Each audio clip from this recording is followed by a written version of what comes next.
안녕하십니까. 인문학 연구소 인현입니다. 이번 시간에는 라이벌 대 라이벌 28번째 백제 최후의 보루 계백 그리고 화랑의 지도자 김유신이란 제목으로 이야기를 해보려고 합니다. 28번째 이야기 신라 특수부대 화랑의 지도자 김유신 대 백제 최후의 전사 계백 1. 화랑도 정신으로 삼국 통일을 이룩한 신라 장군 김유신.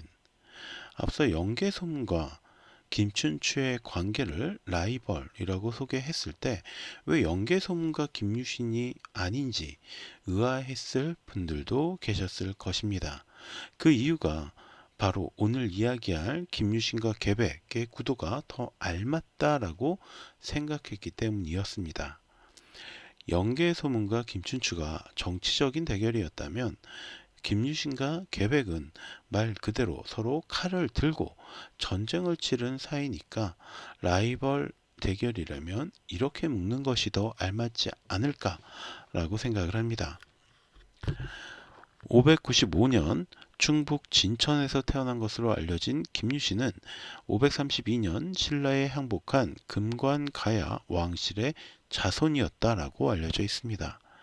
삼국사기 김유신 열전에서 어머니 만명 부인은 황금갑주로 완전히 무장한 소년이 구름을 타고 내려와 품에 안기는 꿈을 꾸었다고 하고 삼국유사에서는 이후 태어난 아기의 등에 북두칠성을 의미하는 7개의 점이 있어서 칠요의 정기를 품었다라고 여겼다고도 합니다. 이후 신라의 수도인 경주로 옮겨온 김유실은 15살이 되면서 화랑에 들어가게 됐고 그를 따르는 화랑의 무리를 용화향도라고 불렀다고 합니다. 그리고 삼국유사에 따르면 17살 나이에 목욕제계를 하고 하늘에 간청을 해서 난승이라는 승려를 만나게 됐고 그의 비법을 전수받았으며 18살에는 보검을 들고 열박산, 울산의 백운산에 들어가서 별의 정기를 받았고 이때 검수를 익혀서 화랑들의 지도자 격인 국선에 임명이 되었다라고 합니다. 다만 이후 35살 때까지는 특별한 기록이 없었고 35세에 참가한 고구려와의 낭비성 전투에서 위태롭던 신라군을 승리로 이끄는 데에 큰 도움이 되었다라고 전해집니다. 그리고 그의 행적은 48살에 다시 돋보이게 되는데 당시 의자왕이 친히 군사를 이끌고 신라를 공격해서 신라 서쪽 40여 개 성을 함락시키는 일이 벌어집니다. 그때 백제의 장군 윤충 역시 1만여 군사를 이끌고 대야성을 공격해서 함락시키면서 이 과정에서 김춘추의 딸과 사위 등이 죽임을 당하게 되었죠.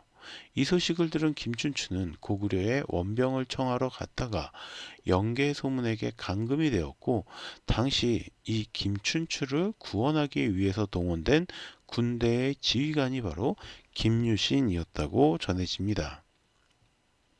자, 이 부분은 제가 지난 라이벌 대 라이벌 27번째 영계소문과 김춘추의 대결에서 이야기를 해드렸던 부분입니다. 김유신은 50세에 대장군 자리에 올라서 백제의 7개 성을 빼앗았고 2년 전 빼앗긴 대야성 인접 지역들을 일부 탈환해서 어느 정도 다시 신라의 위세를 되찾을 수 있게 했습니다. 하지만 이 승리는 사실 1년 전에 고구려 백제의 협공을 당하던 신라가 당에 사신을 보내서 고구려 백제군과 일종의 휴전을 맺은 상태에서 신라가 먼저 도발을 했던 것이기 때문에 이후 신라는 다시 백제의 침공을 당하게 됩니다. 이로 인해서 신라는 백제에 다시 공격을 당하면서 17개의 성을 빼앗기게 되었죠. 이 와중에 647년 김유신의 나이 53세에 상대등 비담과 염종 등이 여자 왕이었던 선덕여왕과 그 후계자 진덕여왕은 정치를 잘 할 수 없다라는 이유로 반란을 일으키게 됐습니다. 그리고 이때 이 여왕들의 편에서 이들과 맞섰던 게 바로 김유신이었고, 결과적으로 반란군을 모두 물리치는 데 성공하면서 공을 세우게 되었죠.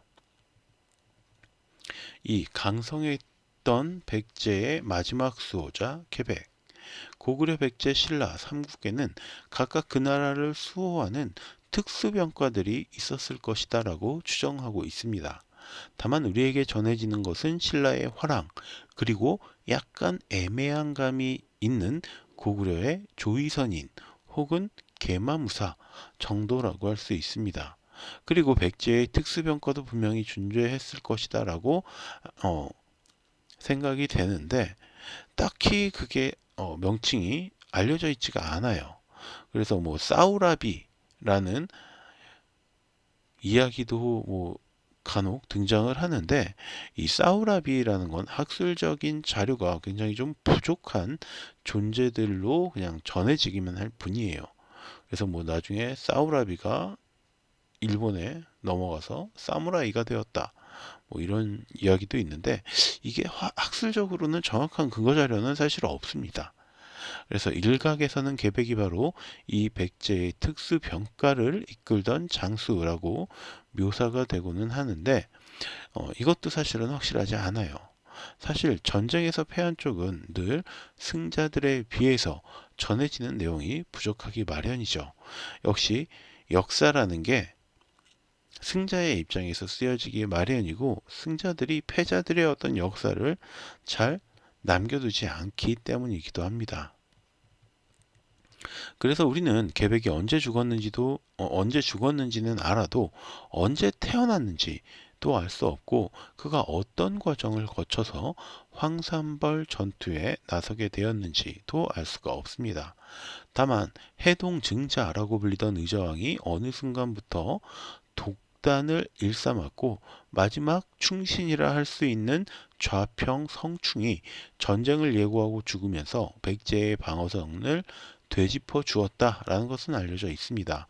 성충은 육로로 오면 탄현을 넘지 못하게 하고, 수군이면 기벌포를 들어오지 못하게 해야 한다라고 의자왕에게 유서를 남기고 죽었지만, 의자왕은 이것을 무시합니다. 그리고 660년 나당 연합군이 수륙 양명으로 침공에 들어와서 백강과 탄현을 지났다는 소식을 듣고서야 의자왕은 달소리였던 계백을 불러들입니다. 그리고 계백은 의자왕의 명에 의해서 충상, 상영 등과 함께 5천여 명의 결사대를 이끌고 북동쪽에서 내려오는 신라군을 막기 위해 출정했습니다.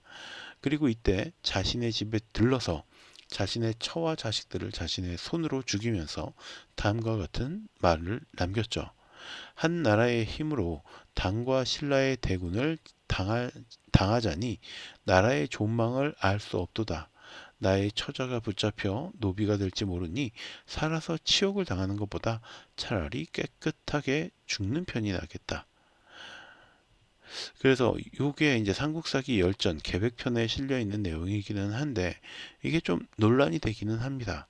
현대인의 관점에서 본다면 처자식의 삶과 죽음마저 가장이 결정하는 것이 전혀 이해되지 않는 부분이기 때문이죠. 아무튼 그렇게 자신의 처자식을 죽인 계백은 전장으로 향하게 됩니다. 그리고 황산벌에서 5천 명의 결사대를 모아놓고 이렇게 이야기하죠. 옛날 월나라 왕 구천은 5천 명의 군사로 오나라의 70만 대군을 격파하였다.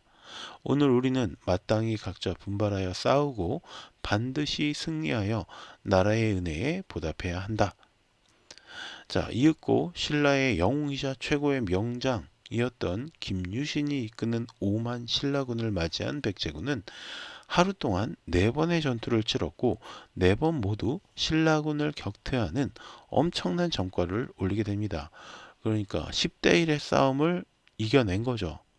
그러자 신라군은 김유신의 동생 김흠순이 자신의 아들이었던 반굴에게 소수의 병력을 주어 백제군을 공격하게 만들었고, 이들이 모두 죽자 이번에는 김품일이 16살짜리 아들이었던 관창을 같은 방법으로 백제군에게 돌격을 시킵니다.